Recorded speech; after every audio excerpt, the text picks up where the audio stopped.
So it's Friday, September 11th, 2020, and this is episode 21 of Film Cold Podcast. This is a show I haven't done in 6 months. Finally returning to it. Like I just mentioned, March is the last time I've done the show, and since then, the world has completely turned upside down. Honestly, um, I was talking in my previous episode about movies, basically catching up on 2019 and all the stuff that had come out earlier um, on the previous year as we were getting into 2020. And I was wondering why all these movies were being delayed and it wasn't making really much sense to me. And literally right before the news of the pandemic hit the US and stuff knew about it in January and February, but we didn't come to know all this stuff till later, and kind of just a big shock in those early months of March, and that is right around when I stopped doing the show. So it's kind of crazy how much has changed so significantly in the last 6 months, and the show is just kind of a certain point in my life for that, because all of that before that, my life was completely different, if I'm being completely frank and honest here, and which it seems like I am, because nobody's still listening to the show. But I watched some decent movies. I have been watching some decent movies all throughout this time. Of course, there was a little bit of quarantine time where the whole United States was pretty much locked down, so you don't really have a lot to do but sit down and maybe watch a movie or TV show or something. So I was able to catch up on a lot of different things, and of course I thought about the show different times and stuff, but it seemed like there was just a whole lot more going on than talking about movies. And for a while it did seem like maybe the film industry was kind of in a rough spot because they weren't able to open up theaters. Right now, as it is, I don't think in my state, New Jersey, that I could go see a movie right now. I'm not sure if I know limited capacity and indoor dining and things have now become, so maybe they are opening theaters at a limited capacity. I know Tenet, the Christopher Nolan movie that's out now, has fought really, really hard to not be streaming or released anywhere like a video on demand scenario. They want a theatrical, Christopher Nolan wants a theatrical release of that movie, and that is that. So I have not seen that yet.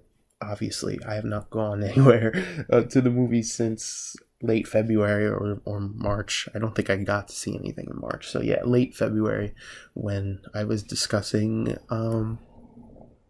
movies such as The Invisible Man and Bombshell and stuff like that. So here we are now. Like I said, I've been watching some really good films. Some stuff just came out. I'm more or less jumping on a bandwagon here of talking about the Bill and Ted Trilogy. Now I want to talk about, of course, the 1989 original, Excellent Adventure, talk about its sequel in 91, Bogus Journey, and of course the just released 2020 third film in the series now, Bill and Ted Face the Music, which I keep saying literally, I think, very leafy move or something here, but I just finished it. I just watched this morning, and I'm going to talk about it. So I'm going to be talking about those three movies, and I'm also going to be talking about the Netflix film that just dropped by the awesome director who I have talked about before, Charlie Kaufman, and his new movie with Netflix called I'm Thinking of Ending Things, which just released earlier this week, September 4th. So those are the four movies. I usually talk about three. I'm adding an extra here. And this is episode 21. So without further ado, I guess I'm going to start talking about Bill and Ted first, talk about that trilogy in a whole, and we'll end with Charlie Kaufman. There's a lot to get to, so I'm just going to jump right in. yeah, it feels good to be back doing this. I don't think I would do it as often in the show. Not that it matters to any of my 14 subscribers right now, but I just thought after watching all these movies and stuff and thinking about it for so long and realizing that it has been 6 months since I sat down and done this, to maybe do it again. So here we are. We're starting with Bill and Ted's Excellent Adventure from 1999, directed by Stephen Harrick, written by Chris Matheson and Ed Solomon, who do get a little cameo in at least the first and second film. I don't think I saw them in the third film, but they probably are in there. And it stars Keanu Reeves, Alex Winter, George Carlin, of course, Dan Shore, Tony Steedman, Rod Loomis, Al Leong, Jane Wielden as Joan of Arc. A lot of good characters in this movie. A lot of historical figures. It's hard to find anything more of an 80s classic than this film, I guess.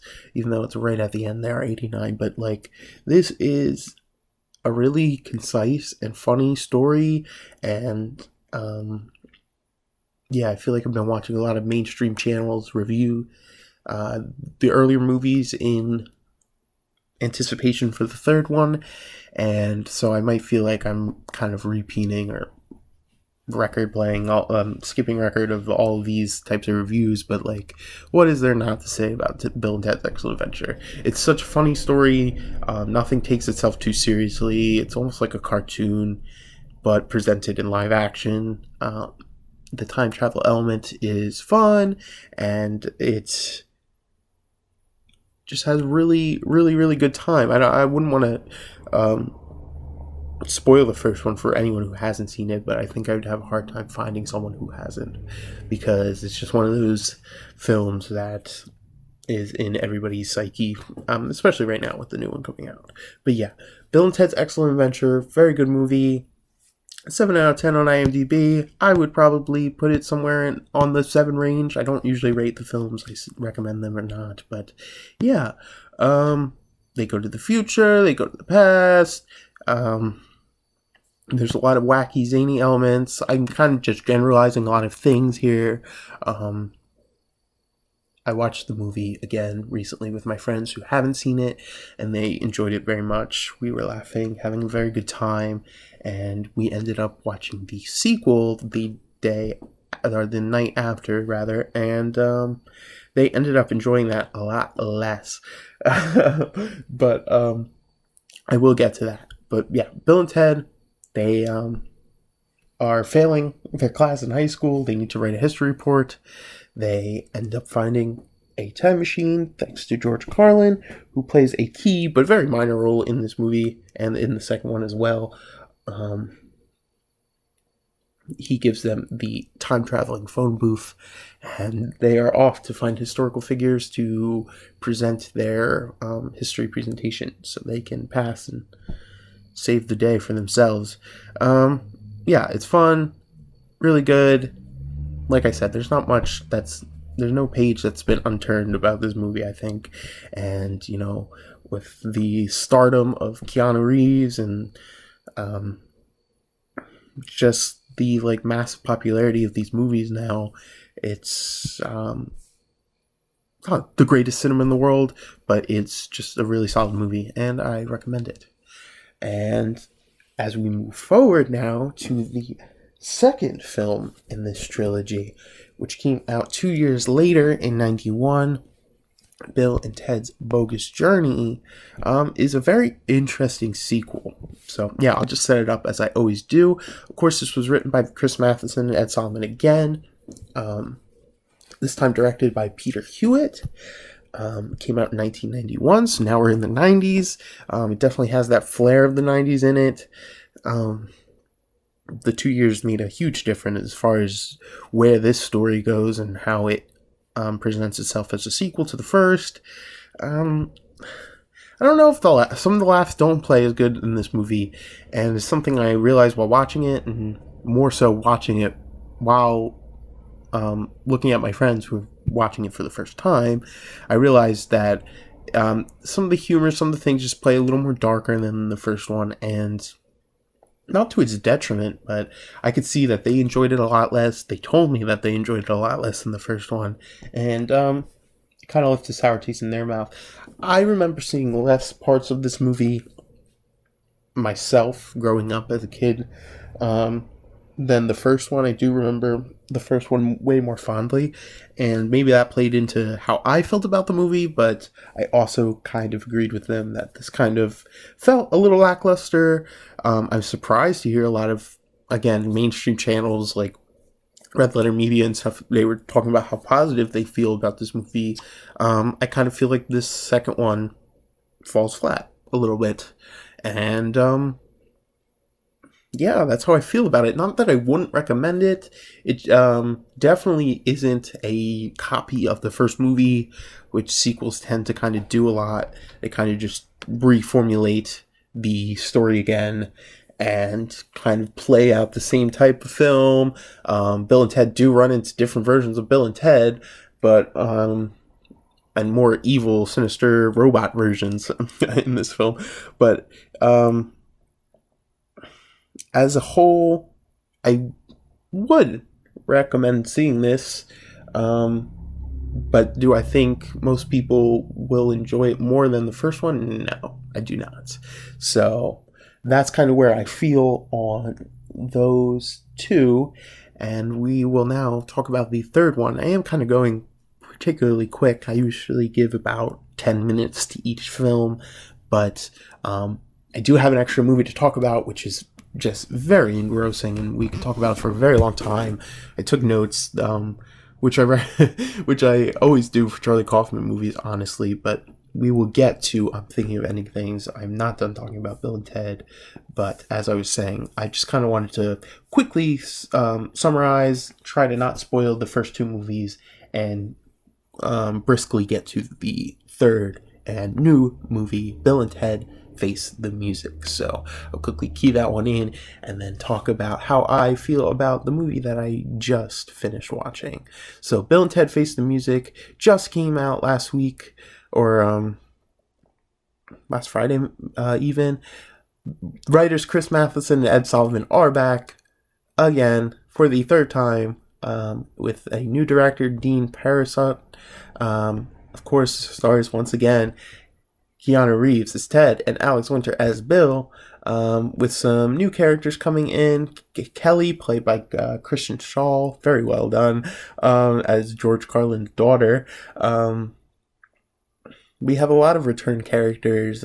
Ted's father returns back. He's really good. Hal Landon Jr.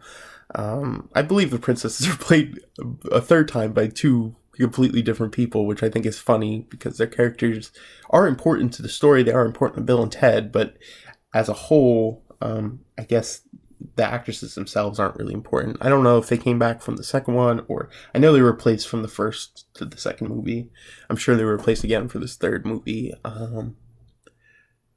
Kid Cudi is in this movie. That's sick. A lot of good historical figures. They kind of bring elements from the first movie, bringing back notable historical figures from different time periods together, but in a completely different way, and in such a brilliant way, I think, to have them all perform a song together. I know I'm kind of spoiling it here.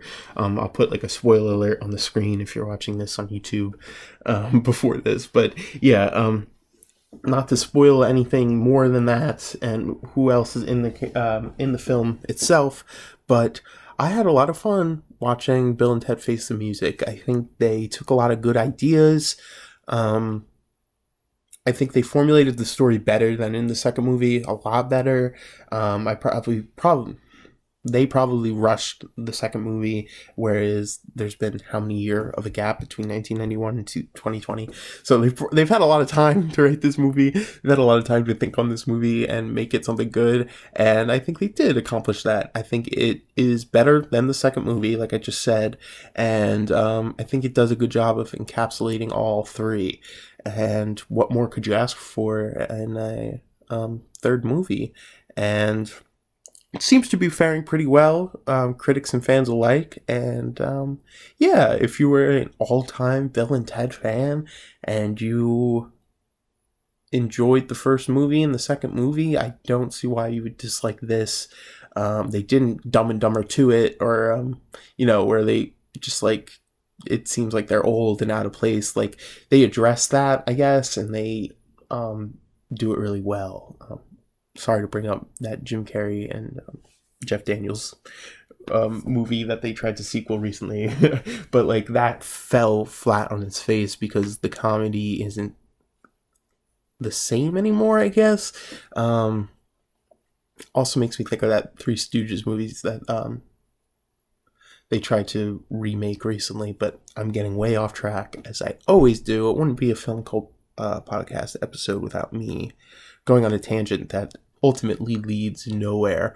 But to get back on track, Bill and Ted Face the Music 2020, I happily recommend it. I think it was fun. Big shout out to an actor that I like, Anthony Carrigan. He plays a robot in this film. Just a very notable and funny little character that I think a lot of people will come out talking about. Just a really good performance by him there. Yeah, everyone's doing really solid work in here. I think Bill and Ted's daughters, Billy and Thea, I think they do a pretty good job of, more so Billy, or Ted's younger daughter, I believe. She's just like playing a really good like impression or impersonation of Bill and Ted, and I think it works to bring, obviously they brought in those younger characters to bring it to a younger audience and to disregard the fact of whether they're male or female. I think Bill and Ted have sons in the second movie, but now they're daughters. I don't know. It's very confusing, but that doesn't really seem to matter. And I think the Thea and Billy characters are good, and they play a good part in the plot. So, yes, I recommend all three films.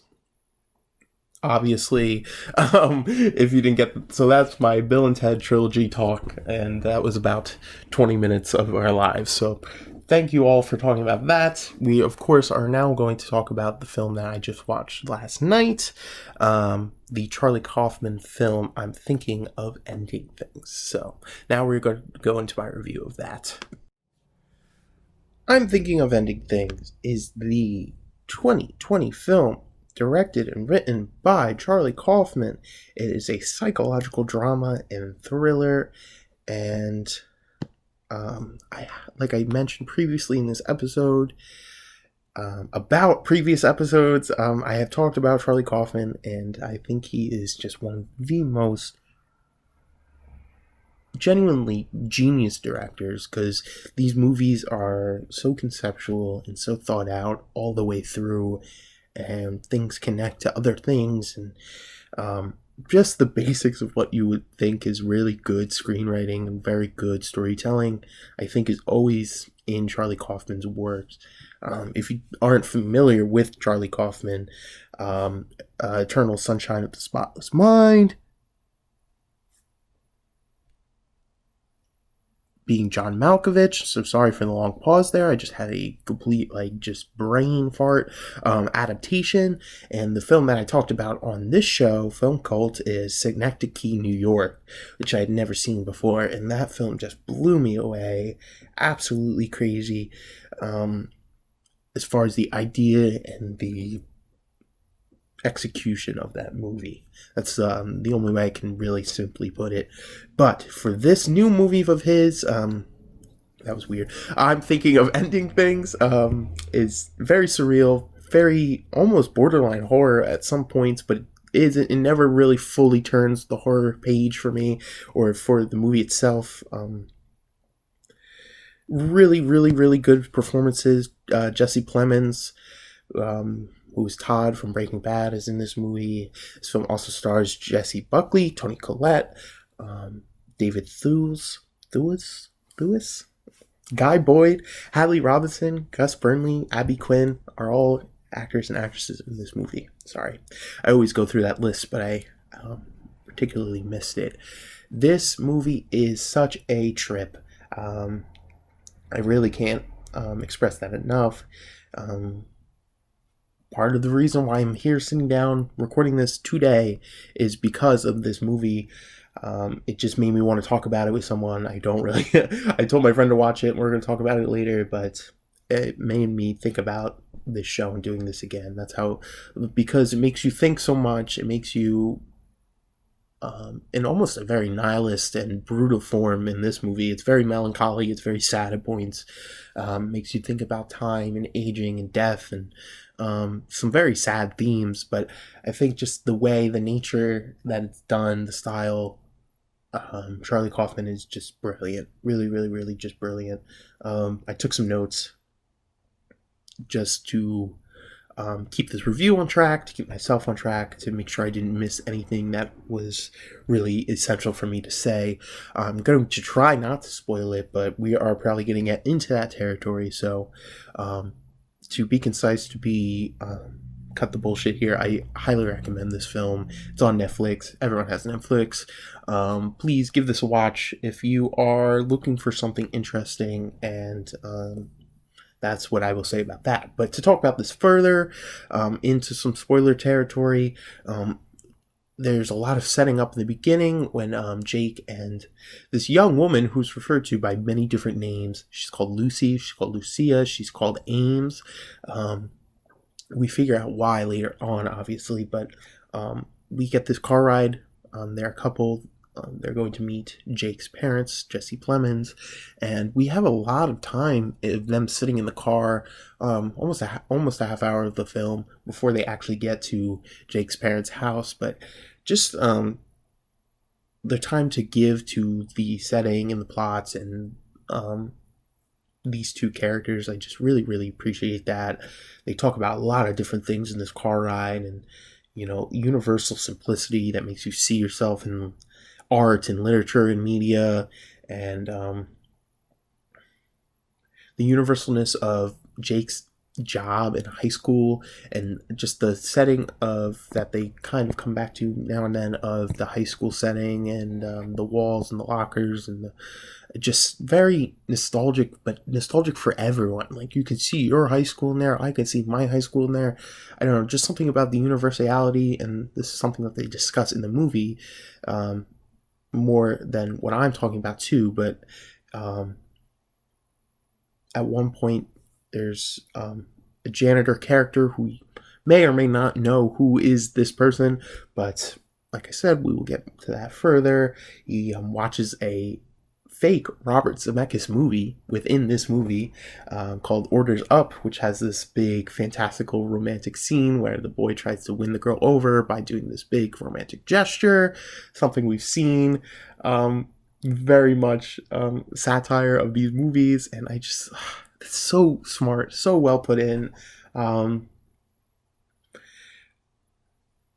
Key moments when Lucy, that's what I'm going to call the young woman character, enters Jake's childhood bedroom. It is clearly labeled on the door, Jake's childhood bedroom, to kind of, you obviously know that, you can infer that, but I think just that meta aspect of it all is just so funny. That had me absolutely chuckling at this film. I feel like I was the right amount of drunk, the right amount of high for this movie going into it, because I was looking forward to it all week, because I knew Charlie Kaufman, I know his body of work.